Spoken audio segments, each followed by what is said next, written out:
Everyone, it's Ryzen, And Liz. and welcome to the recap for the Texans. Blew out the Patriots. 41-21 in a game that was just awfully officiated. Wow.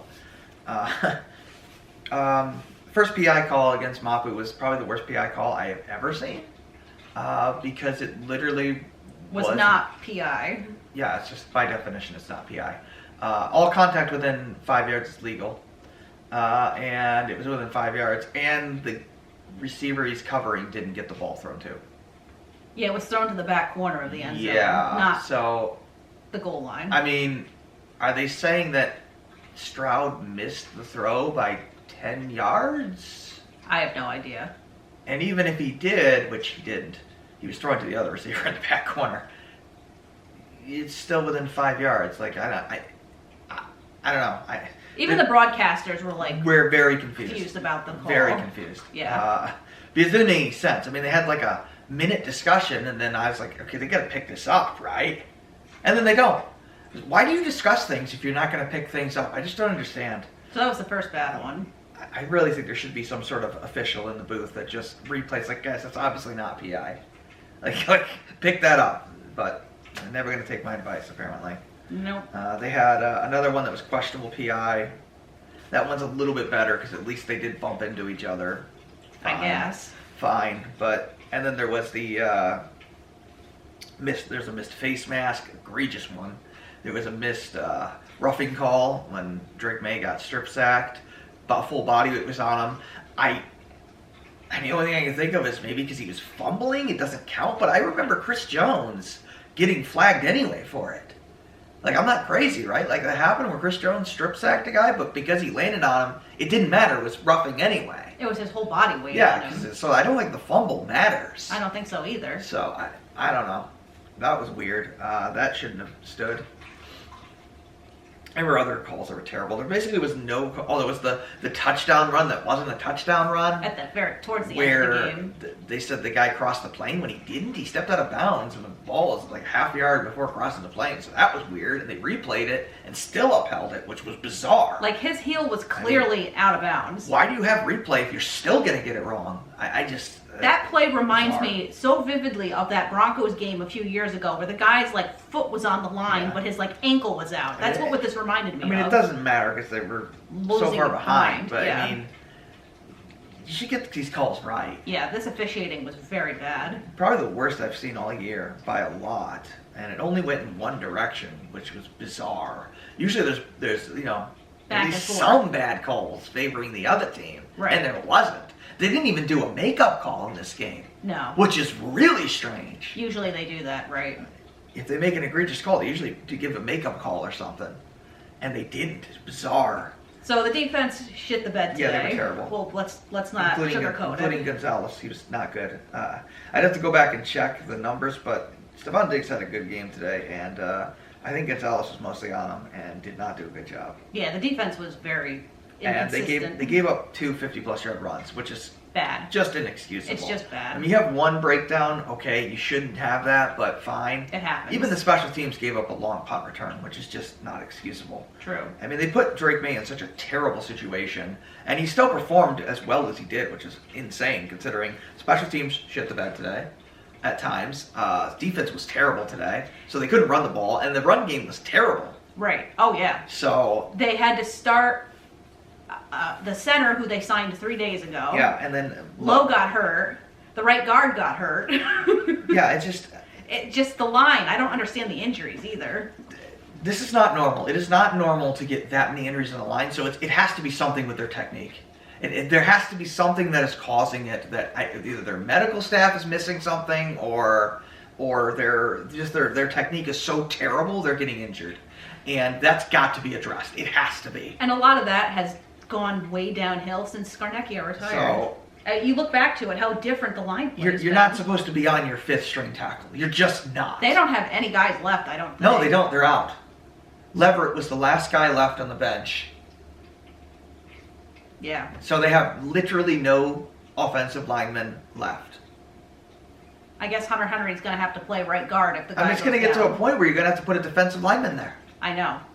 It's just awful. No, there's something wrong with there has to be a reason why they're having so many injuries on the offensive line. Yeah. Because it is not normal. The technique or the conditioning or something is just not there. Right. It's not right, whatever it is. Either they're getting tired and then they're getting sloppy or something. Yeah. You gotta fix it. Right. Because you can't have a new offensive line every week. You just can't. Especially for a rookie quarterback, you can't have Got to him be go fixed. through that. He played through that adversity, but... even if they're bad, they have to be the same bad. Exactly. Right. There needs to be consistency. So, I don't know what's going on with that. I mean, Drake May had to throw the ball 33 times today, which is not sustainable That's for a a lot quarterback. For a rookie, yeah. And his first start. And he scored 21 points against, I would think, is maybe the best defense in football, certainly top 5. Yeah, I was going to say third or fourth best, probably. The Texans defense is great. Which means he could do this against anybody. He could do this against Kansas City. Sure. He could put up 3 or 4 touchdowns. Sure. So, I mean, that's excellent. I mean, that's promising. He did have 2 interceptions. The 1 interception was fluky circus nonsense. I'm not going to count that one. It basically got tipped in the air and literally got caught on a Patriots helmet. Absurd. Yeah. So, that's just fluky bad luck. The first one was terrible. Bad. He airmailed the ball. That was terrible. Yeah, he was nervous when he first started playing, but then he definitely got more comfortable. So, no, I mean, they actually let him throw deep on at the end of the second quarter and scored a touchdown. I don't know what the Texans were doing there because you should have been in either quarters or some sort of prevent defense given the situation. And for some reason, they were still playing up.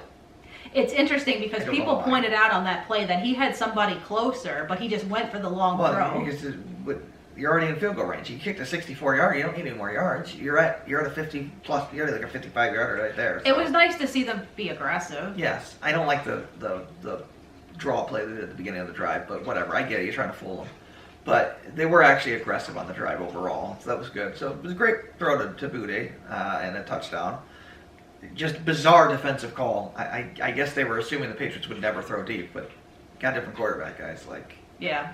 That was the one mistake that the Texans defense really had because they didn't have. That's kind of I guess maybe the Hunter Henry touchdown. Yeah, somebody didn't go with him. Somebody blew an assignment there, but that was a good play call by Van Pelt where they did a play action.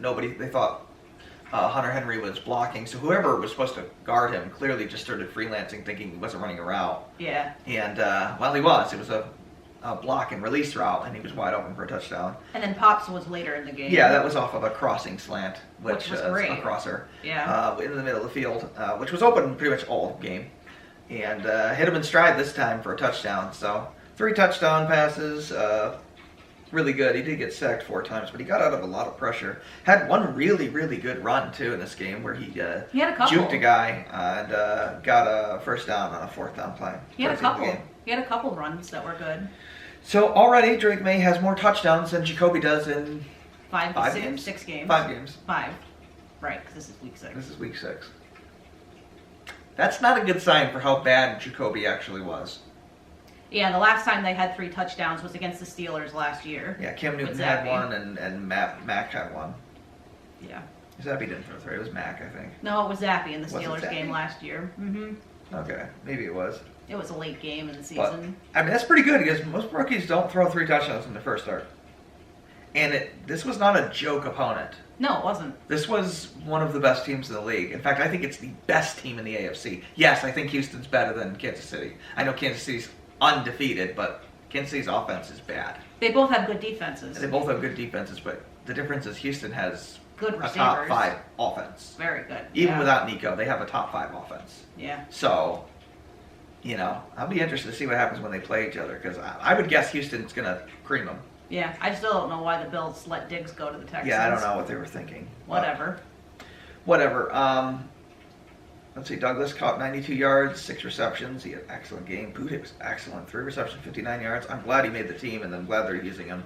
Oh, I guess we should talk about how bad Polk was in this game. Oh, yeah, Polk. I'm about ready to see him on the bench because for a guy that was promised to have a high floor, you know what I'm seeing? Low floor, low ceiling. Can't catch anything.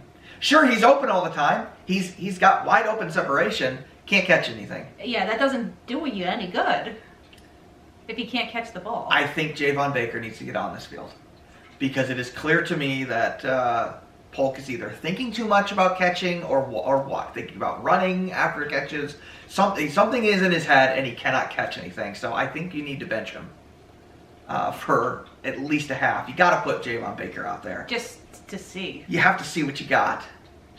Just simplify some plays and put him out there. At least bench Polk for a series or two, like you did with Stevenson. Yeah. You got to send a message. Right. It's not acceptable. Maybe they will.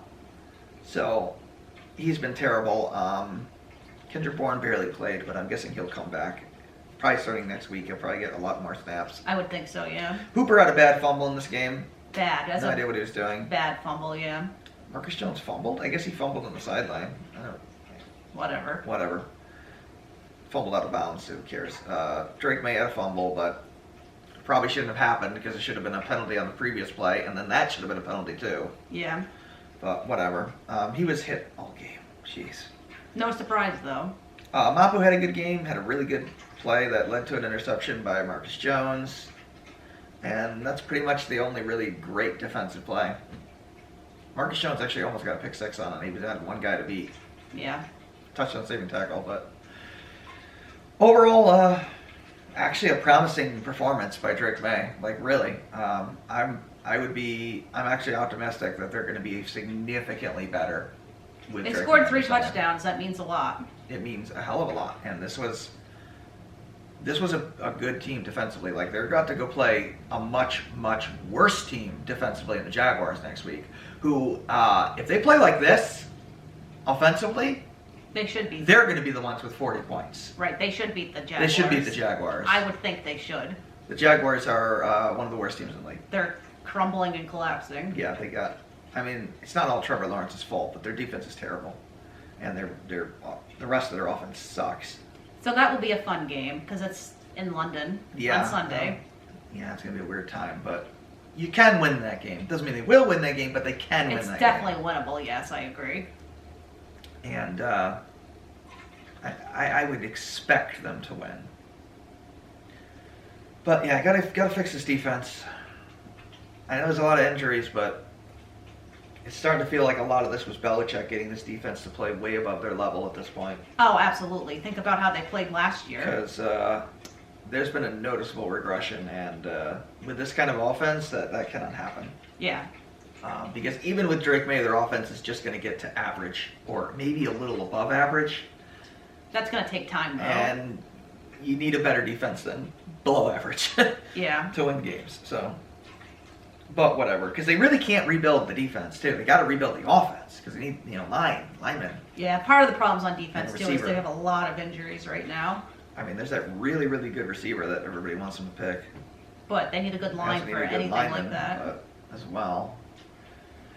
Although Drake May is better at handling, and we saw it today, he is better at handling the insane pressure that the Patriots are going to be getting. Right. I don't think it's going to ruin Drake May. This guy is a guy that had no offensive line in college. He had terrible receivers in college. It never ruined him. Still put up really good numbers. So I don't think he's going to go the Mac Jones route. No. I don't think he's going to get sped up. I think that he's just not that kind of player. We'll see. But whatever, we'll see. Anyway, so we lose, but overall promising performance. And we'll see you for the preview on the Jaguars game. Surprising. And Liz. Thanks for watching. Take care.